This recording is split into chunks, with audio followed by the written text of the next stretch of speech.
Here we have a play from last night's game between the Dallas Mavericks and Phoenix Suns, in which head coach Rick Carlisle of the Mavs shows how specific play design, and really a simple play design, can attack typical defensive mechanics if you're aware of how they operate. So we'll start right here with Wes Matthews bringing the ball across half court. Now, obviously, Wes Matthews isn't the primary ball handler for Dallas. That would be Dennis Smith right here, who typically handles the ball and initiates offense. So immediately, Phoenix can be clued into that Smith is probably going to get the ball in some capacity. So Dallas starts in your typical elbow alignment. Obviously, they're still getting into it, but Harrison Barnes would be in the corner here. Dirk is in the corner, Powell on an elbow, and you have Smith right here on the right elbow. Now, in most elbow alignments, you'll either get one of two actions. You'll either get immediately into a horns action where you get ball screens on either side of the ball handler, or you'll get something where the ball is fed to the elbow, and then you'll play a little split action on this side with Matthews coming to screen for the corner man, or an elbow away action where he goes away from that pass. But here they don't do that. Here they just immediately spring Smith free for a catch on the left slot. Powell immediately sets a step up, and now we're into a pick and roll. Now, obviously, that seems like a very simple play design that really doesn't get you anywhere. Why wouldn't they just set a ball screen at the top and run it that way? Well, if you really look at the mechanics of this play, you can see how they're intended to attack Phoenix's weaknesses and put players in tough decision-making positions. So the first thing right here we can see is that we're looking for a regular pick and roll going middle. So Powell really wants to set this ball screen right here, allow Smith to get over top, and force Marquese Chriss to be in a drop of some kind.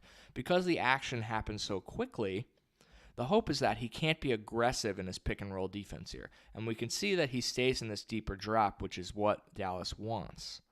So if Smith gets over the ball screen here, then what's going to happen is Dwight Powell's going to roll to the basket. And during this roll, usually you'll have a 2 or 3 man in the corner. But because Dirk is such a dangerous shooter, they can often put him in weird alignments that put the defense in tough positions. And in this case, they're putting Chandler in a position that he's not used to. Most of the time, he's going to be the guy guarding these pick and rolls. But here, Dallas is intentionally isolating him over on the left side of the floor. That way, when Powell rolls, it's Chandler who has to make this tag and then also recover back out to Dirk. And so for a slower player like Chandler, this can be really difficult.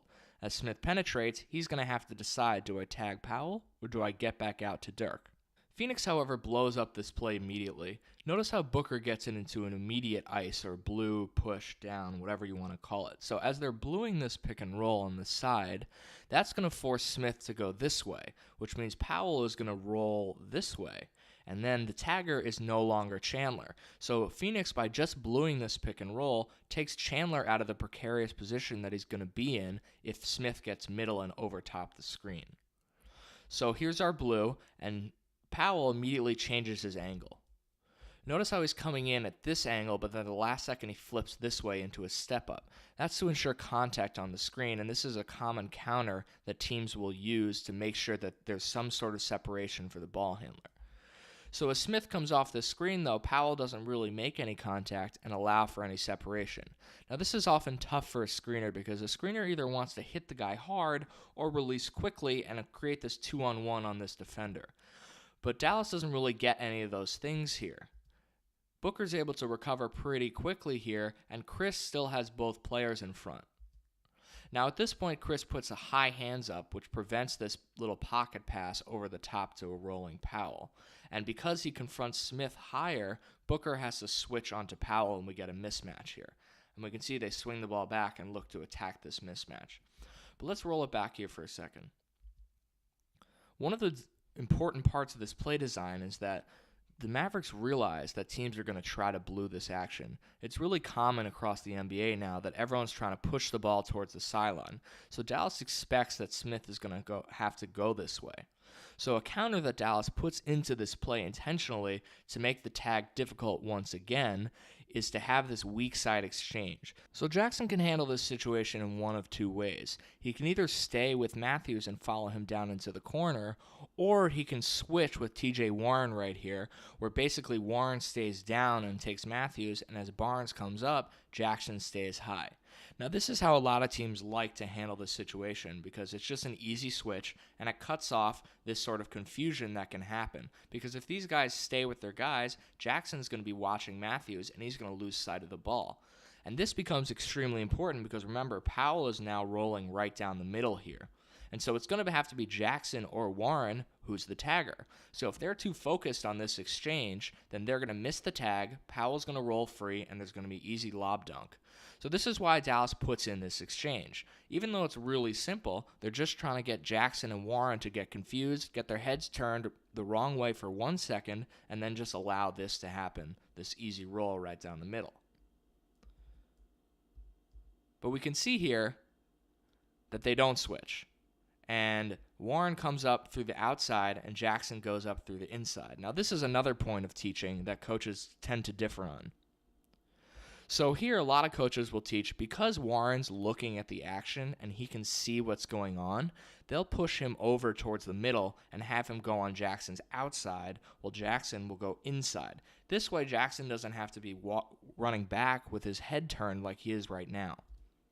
But in this case, Jackson recognizes what's going on, goes to the outside, and recovers into a help position. And this is really important because if Jackson stays hugged up and Warren stays hugged up, then they miss the tag, and like we said before, there's an easy lob dunk. But he recovers into a help position into the paint in the 2-9 area. And so right as Dennis Smith looks to throw this little lob pass down the middle, what does he see? He sees Jackson already pushing over, which means this pass is taken away. And then we have Marquese Chriss with high hands over here, and he's also taking this pass away. So this little weak side exchange is blown up by an alert Jackson who realizes what's going on. But one of the other benefits for Phoenix for bluing this action is they're really pushing the ball towards the strong side corner that's occupied by a lot of bodies. This is really tough when teams blue an action off the slot when the strong side corner is filled. We can see as Smith goes this way, where's he going to go? There's Tyson Chandler sitting right here, Marquese Chriss sitting right here, so it's really tough for him to drive into this traffic. So that's why Phoenix likes to blue this action to make it tougher.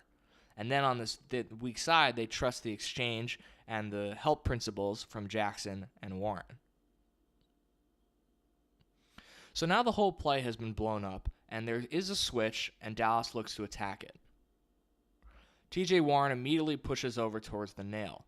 NBA defenses play help defense as opposed to take a pass away defense or deny defense. So instead of denying this one pass, Warren's just sitting in the gap right here, waiting to help on this drive, and he's going to be there and recover. Notice how he's here early as well. So instead of just moving this way and then cutting and having to get back this way, he's already there. That way, if Smith throws this pass, he's not moving the wrong way, making this contest harder. So now where is Smith going to go? Dirk really needs to get more towards the corner here, but either way, there's really not a lot of places he can go. Maybe he goes left, most likely he's going to have to settle for a pull-up. And that's exactly what he does.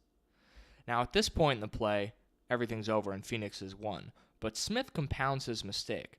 Really keep an eye here on what Smith does after his shot.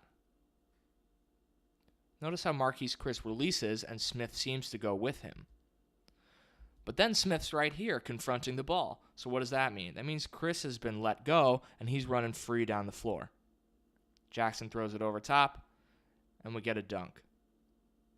So this really goes to show how when you play good defense and you get a bad offensive possession, you have to be alert in the transition defense. Otherwise, you're compounding a one mistake, which is a bad shot on one end, with bad transition defense on the other end. But it's also a good lesson in how the tactics of really simple play calling, and we can see from the beginning here, there's not much action, right? There's just this little screen at the elbows into a ball screen. But how simple actions can create problems for a defense and how a defense has to counter that to get out of those bad positions.